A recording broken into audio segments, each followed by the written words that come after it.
સમાચાર પ્રાપ્ત થઈ રહ્યા છે। ખાસ કરીને વાત કરવામાં આવે તો નારાજ ધારાસભ્યોને મનાવવા ભાજપની કવાયત તેજ। વડોદરાના ત્રણેય ધારાસભ્યોને ગાંધીનગર બોલાવાયા છે તો નીતિન પટેલ નારાજ ધારાસભ્યો સાથે મુલાકાત કરી શકે છે। તો ગુજરાત ભાજપના ધારાસભ્યો નારાજ બન્યા છે તો એમએલએ યોગેશ પટેલ ગાંધીનગર નહીં જાય, કારણ કે જે રીતે અમારા સંવાદદાતાએ જણાવ્યું, મેડિકલ કારણોસર યોગેશ પટેલ ગાંધીનગર નહીં જઈ શકે। મધુ શ્રીવાસ્તવ અને કેતન પટેલ જ ગાંધીનગર પહોંચશે। તો મધુ શ્રીવાસ્તવ અને કેતન પટેલ ગાંધીનગર પહોંચશે। જણાવી દઈએ કે ગુજરાત ભાજપના 3 ધારાસભ્યો નારાજ બન્યા છે, ત્યારે કારણ જણાવી રહ્યા છે કે વહીવટી અધિકારીઓની મનમાની લઈને તેઓ નારાજ બન્યા છે। તો ત્રણેય નારાજ ધારાસભ્યોને મનાવવા માટે રાજ્ય સરકારના મંત્રીઓ અને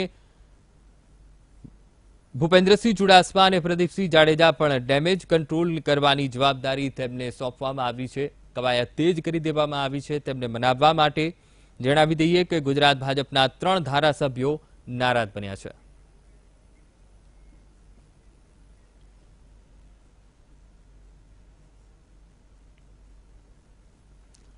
તો આજ મુદ્દે સંવાદદાતા માનુ ચાવડા અને મેહુલ દેસાઈ લાઈવ જોડાઈ ગયા છે। સૌથી પહેલા માનુ આપને પૂછવા માંગીશ, 3 એમએલએ નારાજ બન્યા છે, ભાજપ પક્ષથી નારાજ બન્યા છે, પરંતુ કારણ તો એવું બતાવી રહ્યા છે કે વહીવટી તંત્રથી તેઓ નારાજ બન્યા છે, કારણ કે તેમની અવગણના કરવામાં આવી રહી છે। આખરે સત્ય શું?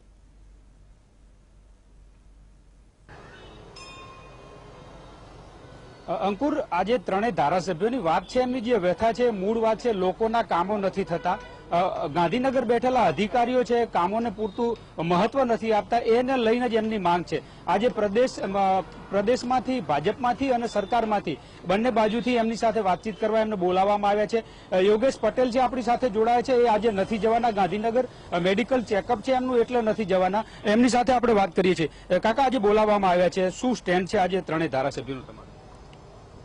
વડોદરા શહેરને તેમજ જિલ્લાના જનતાના કામો સમયસર થાય, સરકારની જે બી સ્કીમો છે એનો લાભ મળે, એ માટે અમે શહેર જિલ્લાના 3 ધારાસભ્યો મધુભાઈ, કેતનભાઈને હું સર્કિટ હાઉસમાં મળેલા અને અનેક કલાક 1.5 કલાક અમે વાતચીત કર્યા પછી જે બધું વાત બહાર આવી એ બાબતે અમારા ડેપ્યુટી મુખ્યમંત્રી માનનીય નીતિનભાઈએ આજે ગાંધીનગર ખાતે અમારા 3 ધારાસભ્યોને બોલાયા હતા, પરંતુ આજે મારું મેડિકલ ચેકઅપ છે, કારણ કે હાર્ટની મારે સર્જરી કરેલી છે, એટલે મેં ગઈકાલે જ અમારા જે પંકજભાઈ કરીને છે, પંકજભાઈ પાસેથી મુખ્યમંત્રીની બી પરવાનગી લઈ લીધેલી ને એ આવશે ત્યારે એમની સાથે પણ અમે 3 ધારાસભ્યો ચર્ચા કરવાના છે। એટલે નીતિનભાઈ બી જે ચર્ચા કરશે એ બી લોકો ઉપયોગી જશે અને મુખ્યમંત્રી સાથે પણ ડેપ્યુટી સીએમ બેસશે, તેમજ અન્ય અધિકારીઓ, અન્ય મુખ્ય આપણે મંત્રીશ્રીઓ અને લોકોનો જે કામ ઝડપથી થાય એ માટે જે અમારા પ્રયત્ન છે એ સફળ થશે, એમાં કોઈ બે મત।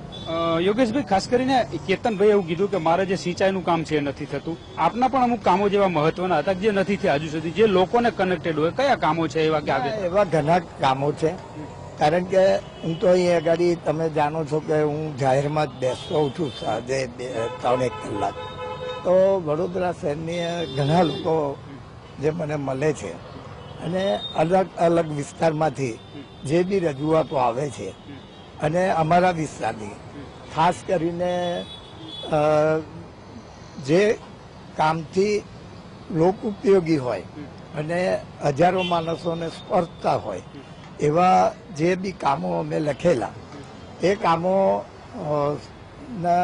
કંઈ નહીં થવાથી જ અમે અમારે પ્રેસમાં જવું પડેલું।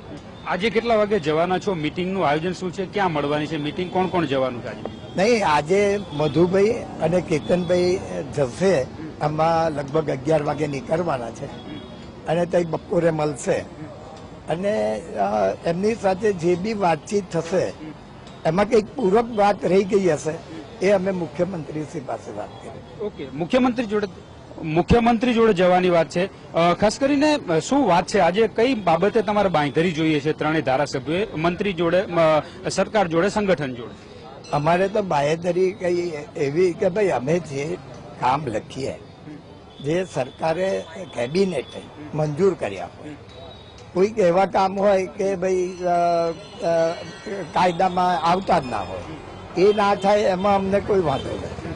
પણ કાયદાની મહી જે કામ આવતા હોય એ ઝડપથી થાય. કારણ કે 2019ની જે ઇલેક્શન લોકસભાની આવી રહી છે એની જ અમને ચિંતા છે અને ઝડપથી આ કામગીરી શરૂ થાય એ જ અમે ઈચ્છીએ છીએ.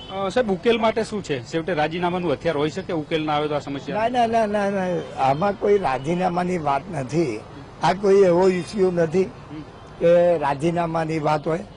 અમે પહેલેથી કીધું છે કે ભાઈ જે અધિકારીઓ જે મહત્વના કામો છે એને જલ્દી નિર્ણય લે અને મંત્રીશ્રીઓ પણ એના પર ધ્યાન આપે અને જલ્દીથી કામગીરી શરૂ થાય એ જ અમે ઈચ્છીએ. પોલિટિકલ રીતે એવું કહેવામાં આવે છે કે આપ પણ ખૂબ જૂના 7 ટર્મથી ચૂંટાઈ આવો છો, મધુભાઈ 6 ટર્મથી ચૂંટાઈ આવે છે, એમને મંત્રીમંડળનું સ્થાન મળવું જોઈએ. આમાં શું વાત છે આપની કે મધુભાઈ? મેં કદાપી કોઈ પણ વસ્તુ મને સમિતિમાં બી નથી મૂકતા તો બી મને કોઈ હર્ષોપ નથી. કોઈ ભારતીય જનતા પાર્ટીનો કોઈ આગેવાન એવું કહે કે મેં જઈને રજૂઆત કરી હોય કે ભાઈ મને મંત્રી બનાવો તો તમે કહો હું રાજકારણ છોડી દઉં. બીજું, જ્યારે કેશુભાઈ વખતે શંકરસિંહે ખજૂરા કાંડ કર્યું, શંકરસિંહને બી આપ પૂછી શકો છો, મને બહુ મોટું મહત્વનું સ્થાન આપતા છતાં પણ મેં પાર્ટી નહોતી છોડી. કારણ કે સત્તા મારા માટે વિષય નથી. વિષય અમે જ્યારે ચૂંટાઈએ, આજે હું 7મી વાર જીત્યો છું, મને એવું લાગે કે હવે મારે નથી લડવું, એવું લાગે તો હું કામગીરી જ બંધ કરી દઉં. મારે એ કોઈ લેવા દેવા નથી. પોતાને સત્તાનો કોઈ મોહ નથી, પરંતુ લોકોના કામ થાય એવી વાત છે. આજે એમના મેડિકલ ચેકઅપ હોવાના કારણે યોગેશભાઈ નથી જવાના, પરંતુ કેતનભાઈ અને મધુ શ્રીવાસ્તવ છે આજે નીકળવાના છે 11 વાગે અને નાયબ મુખ્યમંત્રી નીતિન પટેલ અને ભૂપેન્દ્રસિંહ ચુડાસમા સાથે એમની મિટિંગ થવાની છે. આ મિટિંગમાં જ એમના જે પ્રશ્નો છે રજૂ કરવામાં આવશે. અંકુર, બિલકુલ માનું. તો આ સાથે આપણી સાથે મેહુલ પણ જોડાયા છે. જી મેહુલ, આપને પૂછવા માંગીશ, જે રીતે ગાંધીનગરથી તેડું આવ્યું છે, 2 MLA ત્યાં મળવા જશે જેઓ નારાજ બન્યા છે, શું લાગે છે ભાજપ ડેમેજ કંટ્રોલ કરી શકશે?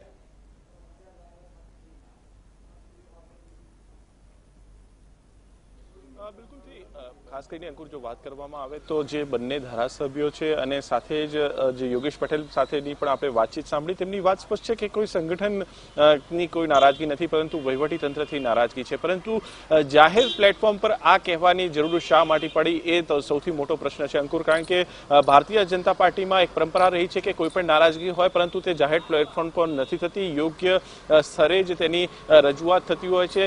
મુખ્યમંત્રી જ્યારે ઇઝરાયલમાં છે ત્યારે આ પ્રકારે જાહેર પ્લેટફોર્મ પર આવવાની શા માટે જરૂર પડી અને મીડિયાની સાથે પણ તેમને વાતચીત કરી છે. એટલે ચોક્કસથી તેમની વાત જો અધિકારીઓ સુધી સીમિત નથી, પરંતુ સરકારમાં રહેલા જે સિનિયર મંત્રીઓ છે તે પણ તેમની વાત ન સાંભળતા હોય તેવું અહીંયાથી સ્પષ્ટ રીતે કહી શકાય. કારણ કે જાહેર પ્લેટફોર્મ પર તેઓએ આવીને કહ્યું છે કે તેમની કામો નથી થતા. અગાઉ પણ અનેકવાર રજૂઆતો કરી છે. અને અંકુર, બીજો પ્રશ્ન એ છે કે આ માત્ર 3 ધારાસભ્યો સુધી સીમિત નથી. અગાઉ પણ જે છે કેટલાક જે ધારાસભ્યો છે તેમણે પોતાની રજૂઆત સરકાર સમક્ષ મૂકી છે અને યોગ્ય પ્લેટફોર્મ પર મૂકી છે, પરંતુ જાહેરમાં નથી મૂકી. અને તેમનું પણ કહેવું એવું હતું કે વહીવટી તંત્રમાં પોતાના કામો ઝડપથી નથી થઈ રહ્યા. પરંતુ જો વાત કરવામાં આવે તો વડોદરામાં અગાઉ પણ જ્યારે મંત્રીમંડળની રચના થઈ હતી ત્યારે કોઈને સ્થાન ન મળ્યું હતું, ત્યારે પણ એક નારાજગી જોવા મળી હતી. કેટલાક જે લોકો છે, ધારાસભ્યો પોતાના જૂથ સાથે મુખ્યમંત્રીના નિવાસસ્થાન સુધી પણ મુલાકાત કરવા આવ્યા હતા. એ વાત એ સમયે નીકળી હતી. પરંતુ ત્યારબાદ રાજેન્દ્ર ત્રિવેદીને જે અધ્યક્ષ બનાવવામાં આવ્યા ને એ મુદ્દો ત્યાં જ જે શમી ગયો.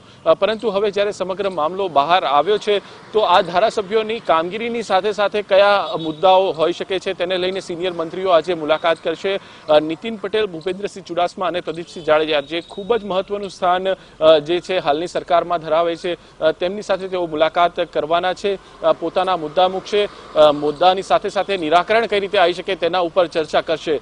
પરંતુ જ્યાં સુધી વાત ચોક્કસથી જ્યારે સરકારની રચના થઈ છે અંકુર, ત્યારથી જ આ પ્રકારના વિવાદ છે સરકારની આસપાસ રહેતા આવ્યા છે અને પોતાની નારાજગી વ્યક્ત કરતા આવ્યા છે. ત્યારે હવે આ નારાજગી કઈ રીતે દૂર થઈ શકે છે તેના ઉપર ચોક્કસથી ચર્ચા થશે. જી બિલકુલ મેહુલ, માનું આપ બંનેનો આભાર સમગ્ર માહિતી બદલ.